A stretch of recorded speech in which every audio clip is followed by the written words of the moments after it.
Timnas Indonesia dihantam 4 kabar buruk menjelang pertandingan melawan Arab Saudi di kualifikasi Piala Dunia 2026 zona Asia pada Selasa, 19 November 2024 malam WIB.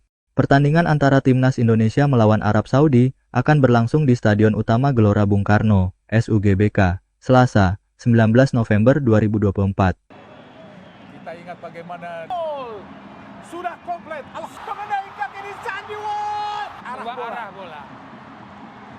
Iya, dan kita harus menyebut kemenangan atas Arab Saudi wajib diraih Timnas Indonesia untuk menjaga agar bisa mengakhiri kualifikasi Piala Dunia 2026 dengan duduk di posisi ketiga atau keempat. Jika target tersebut dapat tercapai oleh pasukan Sintayong, maka tiket untuk bermain di putaran keempat kualifikasi Piala Dunia 2026 semakin terbuka. Saat ini, skuad Garuda masih berada di peringkat ke-6 alias juru kunci klasemen sementara grup C. Indonesia baru meraih 3 poin dari 5 pertandingan dengan menahan imbang Arab Saudi, Australia, dan Bahrain. Sementara saat menghadapi Cina dan Jepang, skuad Garuda menelan kekalahan. Namun, di tengah misi penting tersebut, Timnas Indonesia dihantam 4 kabar buruk yang bisa saja membuat targetnya menjadi meleset. sangat baik untuk bisa menciptakan pada Sultan Maulana. Tapi apa yang dilakukan emosi mulai terlihat frustasi. Kabar buruk pertama datang dari kondisi Kevin Dix, yang diragukan bisa tampil saat menghadapi Arab Saudi. Manajer Timnas Indonesia, Sumarji, menyatakan bahwa kondisi keseluruhan dalam keadaan baik. Namun, hanya Kevin Dix yang diragukan tampil. Kondisi tim secara keseluruhan cukup baik, namun dari Kevin Dix dari cederanya belum dikatakan baik, masih upaya diperbaiki dari sisi cederanya. Kita lihat dari tim dokter hari ini atau besok, kita lihat perkembangannya seperti apa, ujar Sumarji di Stadion Madia Jakarta, Minggu, 17 November 2024.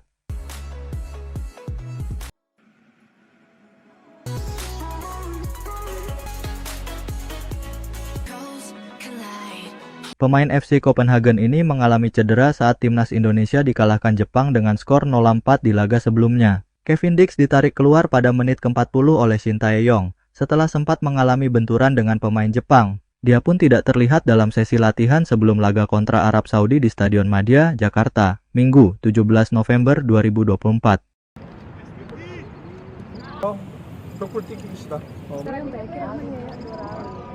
Dan mulai hari ini akan kita Selain permasalahan teknis, isu di non-teknis pun menghinggapi Timnas Indonesia jelang pertandingan melawan Arab Saudi. Ketua Umum PSSI, Erick Thohir, mengungkapkan kondisi mental skuad Garuda sempat down usai dihajar Jepang dengan skor telak 0-4.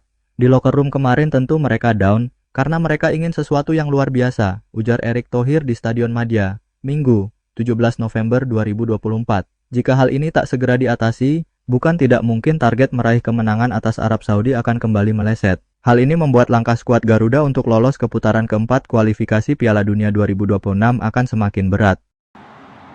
Luar biasa, umpannya terlalu keras. Sudah komplit dibiarkan pemain leluasa.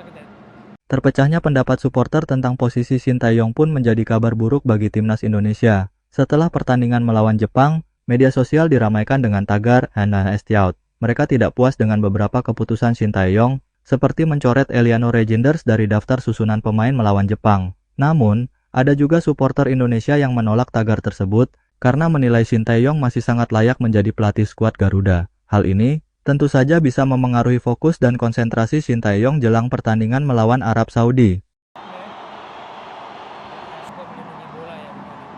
frustasi para pemain Arab Saudi, umpan silang ke dalam kotak penalti.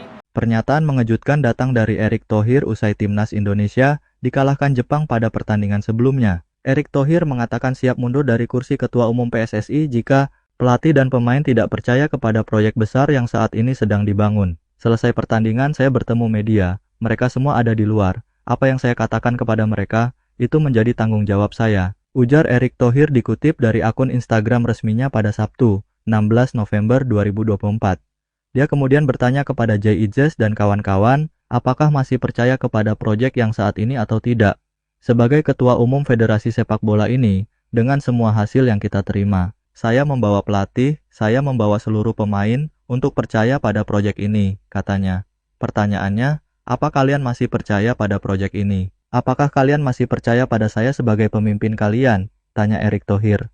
Kadang tidak terlalu Mengubah skor menjadi 3-0 dilakukan oleh Ragnar jelas. Apabila pemain dan pelatih sudah tidak percaya dengannya, Erick Thohir mengaku siap mengundurkan diri sebagai Ketua Umum PSSI. Karena jika tidak, saya akan mengundurkan diri dari Ketua Umum Persatuan Sepak Bola Seluruh Indonesia, karena sudah menjadi tanggung jawab saya. Jadi apa kita masih bersama? Tanya Erick Thohir lagi. Para pemain pun menjawab iya terhadap pertanyaan yang diajukan oleh Erick Thohir. Dia melanjutkan, Indonesia masih bisa mengejar target duduk di posisi ketiga atau keempat untuk lolos ke babak berikutnya. Kita masih punya 5 pertandingan, 3 laga kandang, 2 laga tandang, kita butuh 9 poin untuk berada di posisi 3 atau 4. Bahkan untuk posisi nomor 4, katanya. Menjelang laga melawan Arab Saudi pada pekan depan, Erick Thohir meminta kepada semua pemain untuk introspeksi diri. Jadi malam ini saya ingin semua yang ada di sini untuk introspeksi diri kalau kalian ingin saya bertahan di sini, sebagai bagian tim ini, tutupnya. Inilah dilakukan para pemain Indonesia. Statistik betul. Luar biasa penampilan. Yang bisa dikatakan juga cukup simpel ya, Bu. Media Vietnam Soha memberikan tanggapan mereka soal kekalahan telak timnas Indonesia atas Jepang 0-4 pada Jumat, 15 November 2024 di Stadion Gelora Bung Karno, GBK.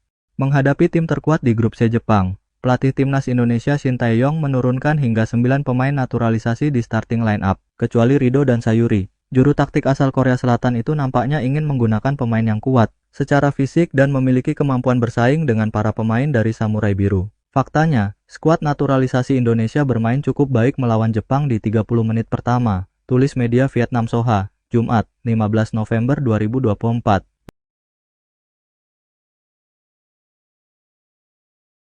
Meskipun dari sudut yang sangat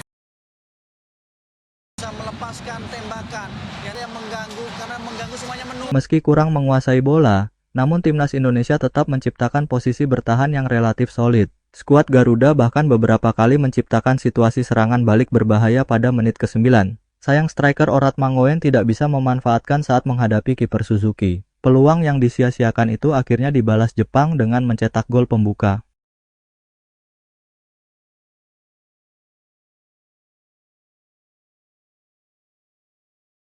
Pada menit ke-35 Samurai Biru melakukan kombinasi yang sangat metodis, sehingga membuat sistem pertahanan Garuda kebingungan. Bek timnas Indonesia Justin Hubner sampai mencetak gol bunuh diri.